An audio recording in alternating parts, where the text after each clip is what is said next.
King Ahab told Jezebel everything that Elijah did and how Elijah had killed all the prophets of Baal with the sword. So Jezebel sent a messenger to Elijah and said, I swear that by this time tomorrow you will be just as dead as those prophets. If I don't succeed, may the gods do the same or worse to me. When Elijah heard this, he was afraid. So he ran away to save his life. He took his servant with him, and they went to Beersheba in Judah. Then Elijah left his servant in Beersheba and walked for a whole day into the desert. Then he sat down under a bush and asked to die.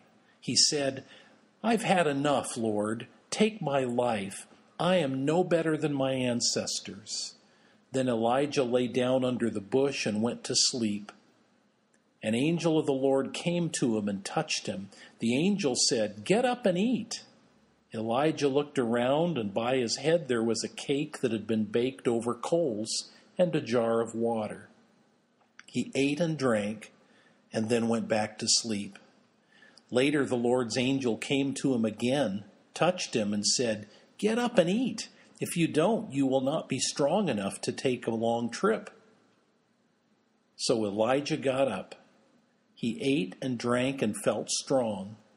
Then Elijah walked for 40 days and nights to Mount Horeb, the mountain of God. There Elijah went into a cave and spent the night. Then the Lord said to him, Elijah, why are you here? Elijah answered, Lord God all-powerful, I've always served you the best I can, but the Israelites have broken their agreement with you. They destroyed your altars and killed your prophets. I'm the only prophet left alive, and now they're trying to kill me. Then the Lord said to Elijah, Go, stand in front of me on the mountain. I, the Lord, will pass by you. Then a very strong wind blew. The wind caused the mountains to break apart. It broke large rocks in front of the Lord. But that wind was not the Lord.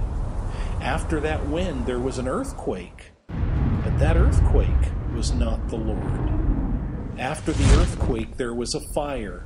But that fire was not the Lord. After the fire there was a quiet, gentle voice. When Elijah heard the voice, he used his coat to cover his face and went to the entrance of the cave and stood there. Then a voice said to him, Elijah, why are you here?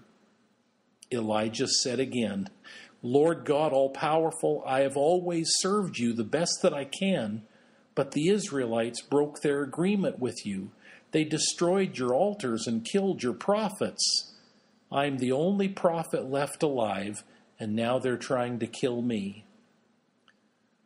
The Lord said, Go back, take the road that leads to the desert around Damascus, and anoint Hazael as king over Aram. Then anoint Jehu, son of Nimshi, as king over Israel. Next anoint Elisha, son of Shaphat, from Abel-Meholah.